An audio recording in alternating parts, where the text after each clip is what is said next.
가야 돼. 잘 돼야 돼.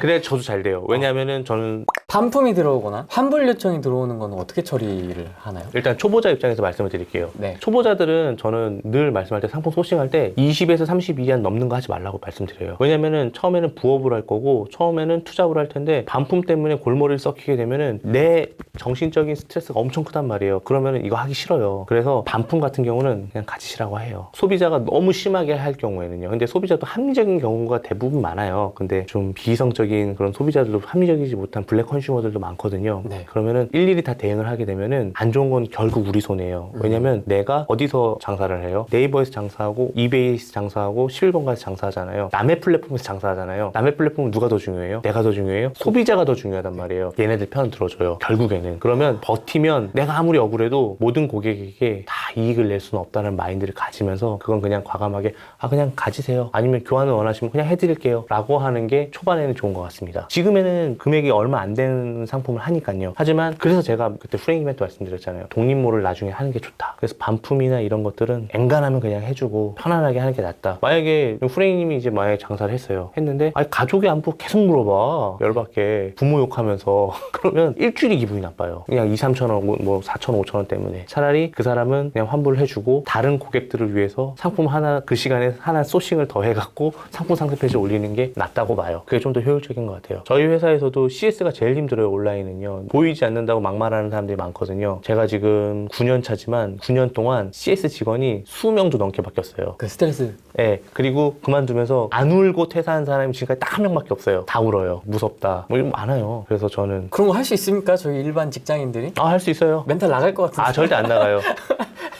그거를 일일이 다 대응하지 말고 그냥 매뉴얼대로 그냥 하세요. 그냥 고객이 너무 진상 부릴 것 같다 싶으면은 그러면은 환불해 드리겠다. 교환해 드리겠다. 그게 훨씬 낫다고 봐요. 그러면은 전혀 무서울 게 없어요. 아니 그 사람이 원하는 거는 결국은 자기 돈 환불 받는 거예요. 그 이상의 요구하는 사람은 없어요. 5,000원짜리 10,000원짜리 사면서 미안하다 죄송하다 한마디면 끝나요. 그거를 어렵게 생각하면 어려운데 그냥 그것도 사업의 일부라고 생각을 하면은 나은 것 같아요. 경매는 경매 물건 낙찰받기 전에 경매 물건 가면은 거기 세입자 있으면 만나야 되는 게 더 힘들지 않아요? 난 그게 더 힘들던데 이거는 보이지도 않고. 예. 그쵸, 집주인 이거 네, 벨 띵동하는 게 너무 어렵잖아요. 나한테 조폭 있고 너 뭔데, 나 있는데, 벨 눌러, 이러면 그런 거보다 훨씬 나아요. 제가 생각할 땐 그렇습니다. 그러니까 너무 돈을 다 벌려고 하면 안 되고, 버릴 건 또 손절해 가면서 어쩔 수 없어요. 이거 연장선인데요. 병행 수입할 때의 마인드, 마음가짐이 되게 중요할 것 같습니다. 어떤 마음가짐으로 사업을 해야 좋을까요? 그냥 병행 수입이라고 딱 놓으면 모르겠는데 이것도 그냥 사업이라고 보면 되는 것 같아요. 사업이라고 하는 거는 내가 내 스스로 가치를 만드는 일인데 우습게 생각하면 안 돼요. 그리고 그냥 단순히 부업이니까 부업으로 끝내려고 생각하면 안 되고 큰 그림을 하나 그리는 게 좋을 것 같아요. 이 사업을 시작하기 전에 하나의 카테고리에서 내가 1인자가 되겠다. 그리고 내가 브랜드를 내겠다 라고 하는 그런 그림을 그리고 가볍지 않은 마음으로 열심히 하겠다는 그런 생각으로 하시면은 좋을 것 같아요. 가볍게 시작한 마음은 끝내기도 쉬워요. 그리고 유혹에 흔들리기도 쉽고요. 처음에 온라인에서 물건 판다고 사업자를 낸다고 주변 사람한테 얘기하잖아요. 그러면은 열에 9이 이렇게 얘기할 거예요. 그 열에 9명 중에 9명은 해본 적도 없는 사람들이고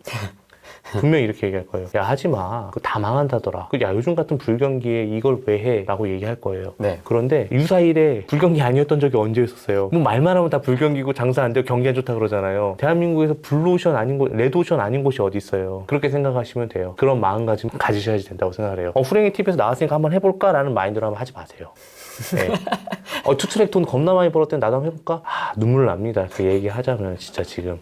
네. 술자리에서 같이 뵀던 분들이나 네. 이야기 들었던 분들 보면 다 히스토리가 있었어요. 다 자기만의 다 사연이 있어요. 네, 사연이 다 있으셨어요. 뭐 그냥 심심풀이로 그냥 해볼까? 이건 아니었던 아무도 것 같아요. 없어요. 저희 옹금사에 오시는 분들은 보면은 다 그러니까 사업을 해야 한다는 말보다 돈을 벌어야 되는 이유가 다 있어요. 분명한 이유가 있더라고요. 네. 뭐 예를 들어서 내가 지금 직장에서 일을 하고 있는데 앞으로 10년을 장담하기 어려워. 그런 분들. 젊은 사람들은 취업이 안 돼. 그리고 취업을 한 사람들은 내가 생각했던 직장이랑 너무 달라. 그리고 내 시간이 필요해. 워라밸도 안 돼. 그리고 가정을 이루신 분들은 아이가 한 명 더 태어나. 그리고 월급으로 외벌이를 해보니까 너무 힘들어. 도대체 답이 안 나와. 지금 이 생활만 계속하면 전셋집만 전전할 것 같아. 이런 분들 다 사연이 있어요. 돈을 벌어야 되는 명확한 이유가 있어요. 심심풀이로는 안 돼요. 절대 안 돼요. 한번 해볼까? 그러면 바로 망해요. 어떤 성향을 가진 분들이 좀 하면 좋을까요? 뭐 누구에게나 다 맞진 않을 거 아니에요? 이게 이 사업이. 저는 약간 인내심이 있는 사람이 필요한 것 같아요. 대박을 내기 위해서는 저도 저도 아직 완전 초대박을 내보지 않았기 때문에 거기에 대한 인성은 잘 몰라요. 자질은 잘 몰라요. 근데 인내심 있는 사람, 그리고 좀 집요한 사람이 좀 집요한 사람. 네, 돈을 버는 것 같아요. 그리고 또 좀 반대되는 개념도 필요한데 좀 소탐대실하지 않는 사람. 너무 작은 거에 이익을 또 취하려다가 또 우르르 무너지는 경우가 많이 있으니까요. 가장 확실한 거는 어디에 종속된 삶을 살기 싫어하는 사람들이 이 사업에 어울리는 것 같아요. 네.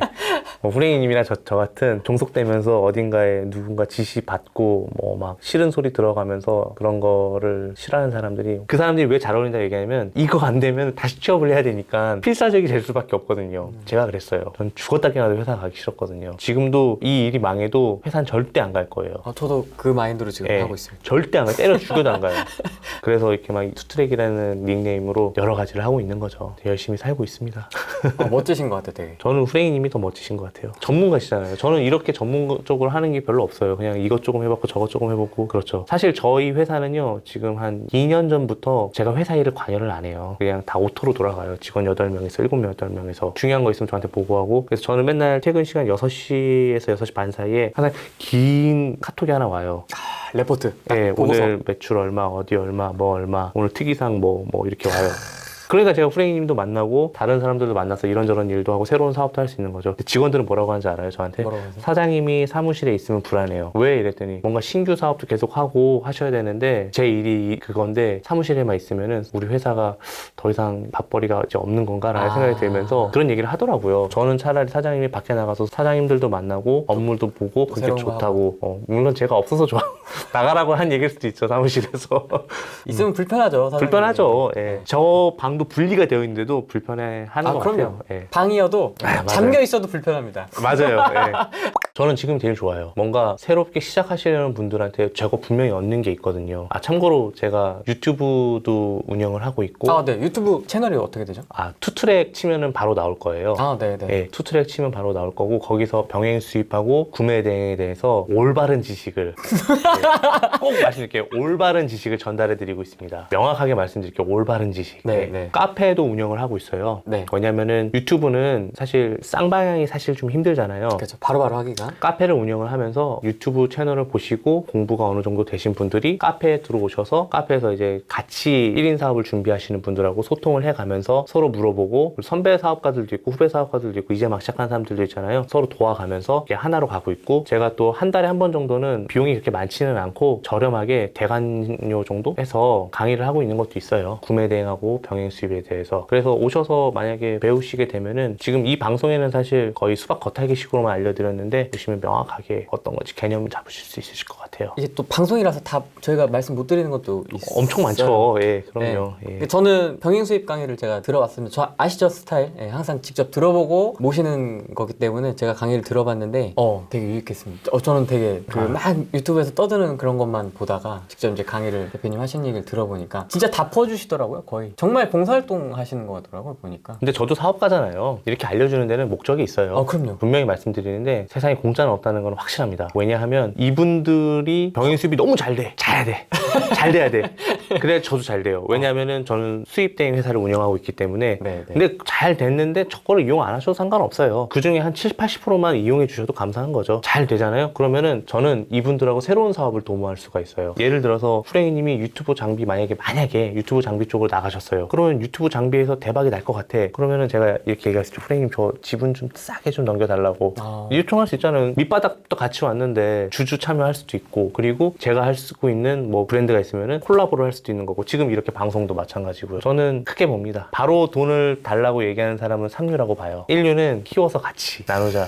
이게 좀 더 큽니다. 그래서 후랭이님한테 되게 감사했죠. 제가 이렇게 딱 제안을 했는데 바로 망설임 없이 이렇게 말씀해 주셔서 제가 강의를 들은 이유가 그 두 가지 이유가 있었던 겁니다. 제가 알고 싶어서이기도 했고 개인적으로 이런 것도 좀 시청자분들께 소개를 해주는 것도 좋겠다 싶기도 했고 저도 배워보고 싶기도 했고 많은 분들이 오셨어요. 부동산 관련된 분들이 또 후랭이님 말고도 또 다른 분들도 또 오셨더라고요. 네. 와갖고 얼마 전에 강의했을 때도 똑같은 이유예요. 부동산을 운영하는데 자기네들 수익형 부동산을 하는데 자기네들이 투입할 수 있는 돈이 한계가 있으니까 그렇죠. 자기 직장인으로 돈을 버는 거 플러스 또 월세 나오는 거 플러스 스마트 스토어에서 또 벌어갖고 그 목돈을 만들어서 또 투자하고 하고 싶은 거죠. 그 투자의 그 간격을 좁히고 싶어서 들어오시는 거라 그러더라고요. 그러면서 유익했다고 이렇게 말씀해 주셨어요. 영상 하단에 제가 다 붙여놓을 겁니다. 고정 댓글을 보시면 뚜뚜랭님의 유튜브 링크하고요. 그다음 옹금사 카페 링크가 네. 있으니까 관심 있으신 분들 한번 들어보시면 제가 볼 때는 쉽진 않아요. 정말 쉽진 않아요. 제가 볼 때는 모카님 하는 거 봐도 그렇고 정말 쉽지 않은 것 같긴 해요. 정말 열심히 해야 시간 투입을 해야 그 성과가 나오는 것 같아요. 근데 맞아요. 진짜 팔리더라고요. 펀너님도 네. 아시죠? 펀너님도 엄청 잘하시더라고요. 그분도 부동산 하시는 분인데 그분은 사업가인지 부동산 하시는 분인지 마인드가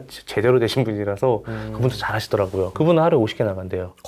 제가 금요일 날 만났었거든요. 하루에 50개 정도 출고가 된다고 하더라고요. 구매대행하고 병행수입하고 구매대행보다 병행수입의 장점이 뭐냐면 매출액이 크지 않더라도 마진율이 높아요. 마진율이 적게는 30%, 많으면 50%, 60% 되는 것들도 있어요. 그러면은 10,000원 팔면 6,000원 남는 거면 부동산 수익률로 치면 진짜 진짜 어마어마한 거죠. 엄청난 거죠. 네. 그리고 적은 금액을 투자해도 될 수 있다는 게 가장 매력인 거죠. 그리고 자기가 판매 채널이 있어요. 예를 들어서 옹꿈사의 라임님 네, 네, 홍보로 하나 얘기를 드리자면 그분은 이제 마술가세요. 마술가인데 마술 관련된 용품을 또 하지만 다른 것들도 한단 말이에요. 그러면 자기가 이제 강사로 한단 말이에요. 뭐 예를 들어서 그러면은 자기의 상품을 갖고 와서 바로 다이렉트 오프라인으로 넘겨도 되는 거예요. 뭐 예를 들어서 내가 스포츠 관련된 일을 하고 있어요. 그러면 내 수강생들한테 내 거를 사라고 오프라인으로 연결할 수 있고 실내 낚시터를 운영하고 있어요. 그럼 오프라인으로 갖고 와서 거기다가 진열해 놓고 팔면은 국내에서 위탁받아 갖고 판매하는 것보다 훨씬 마진율이 좋을 수가 있죠. 온 오프라인을 두 개 다 같이 갖고 있으면 브랜딩하기도 쉽고요.